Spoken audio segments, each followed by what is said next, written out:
Hey you guys, welcome back to my channel. I definitely look rough today. I didn't have time to film this video yesterday, so I was like, you know what, I gotta quickly film this video and so I can upload it tomorrow for you guys. But today's video is going to be a Q&A. I asked you guys on Facebook and on Instagram some questions that you guys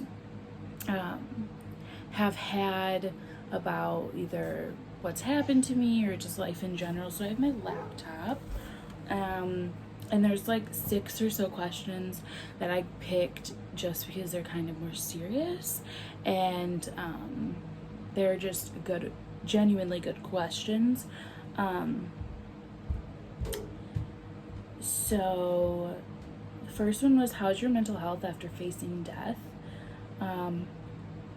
It's really weird because I don't remember most of it, so it's foggy. Like, everyone tells me stories of what happened and like what I did and like all this stuff, but I don't remember any of it, so it's really hard for me to like think about it because it all happened to me, but I don't remember it. So like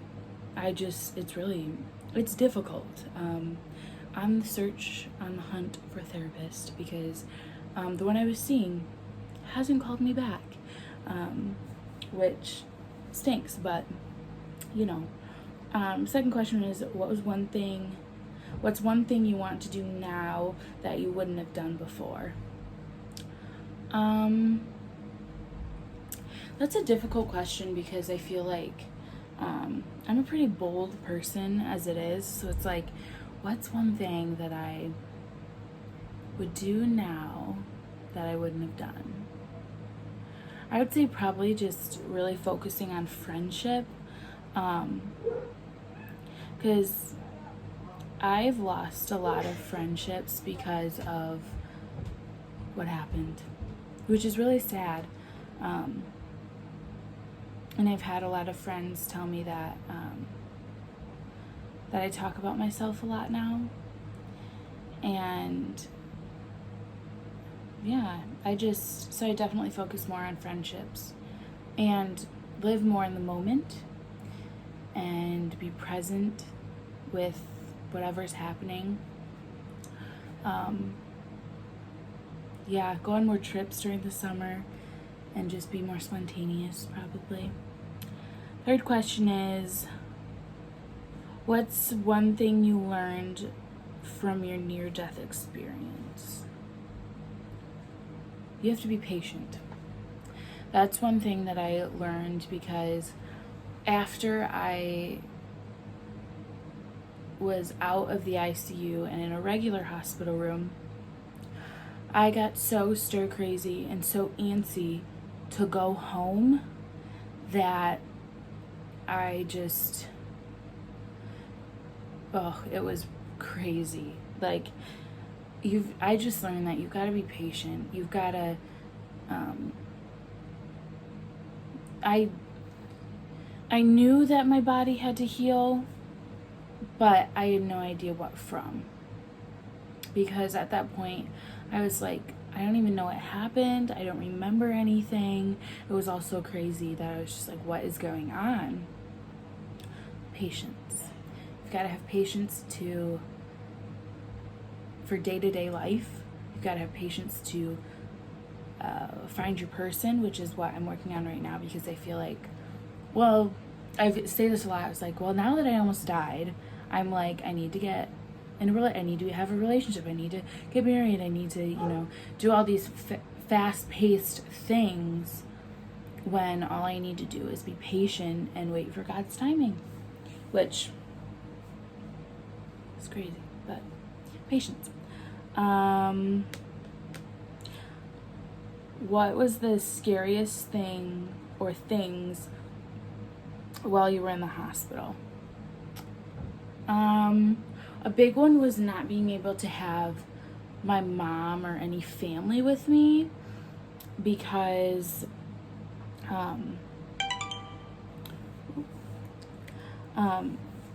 because I had COVID and I wasn't out of like the 10-day quarantine they have you in while you're in the hospital.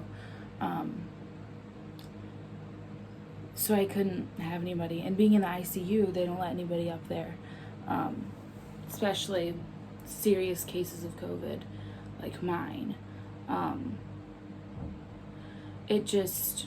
That was really scary because I had never been admitted into the hospital before, so it was like crazy to like not have my mom with me, and especially that I'm like 18. I can't, like, I have to do it on my own, quote unquote on my own, which is freaky, and I didn't like it.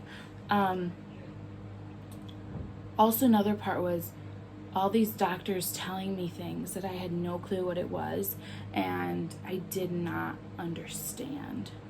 And that was really hard for me. And I'm like, what do you mean by this medical term? Like, and all this stuff. But the nurses did a great job of telling me what was going on. And I think definitely just not knowing what happened to me, but knowing that I woke up with a tube in my chest. I woke up not knowing where I was, it was freaky. But yeah, there's just a lot of things. I woke up not being able to walk, and I woke up not being able to use the bathroom by myself. Like, what? That's crazy. But yeah. How do you feel after sharing your story on YouTube? I feel really good. I feel like not enough people share what they've been through and the struggles, real life struggles that they're having. It's really important to me that, like, my life goal is to help people. And if I can help one person through sharing my story, that's one more person. You know what I mean? Like, I don't know, especially with reaching people in like Papua New Guinea and across the world with my story is very important to me. I have a missionary friend who, her family is in Papua New Guinea right now, and she shared my story with the women there, and they turned their eyes to Christ. Like, that is my life goal, and just to, you know, really like show people that medicine can only go so far. Like, there's importance to trusting and knowing that God is going to get you through situations that you can't get yourself through, that medicine can't get you through. And all the doctors and everybody and the nurses and everybody that worked at the hospital was like, she's going to be in here for months. Like, she is not going to, like, she's not doing well. And I was there for 10 days. 10 days. Like, that's crazy. But I feel really good about sharing my story. The last question is, how's your relationship with your family now that you've had a near-death experience / faced death? Really good. I definitely am a lot closer with my mom now, which I'm really grateful for. I was close with her before, but not like this. And it, like, means a lot to me that, like, you know, my family started a Facebook page, and my sisters wanted to make sweatshirts, and that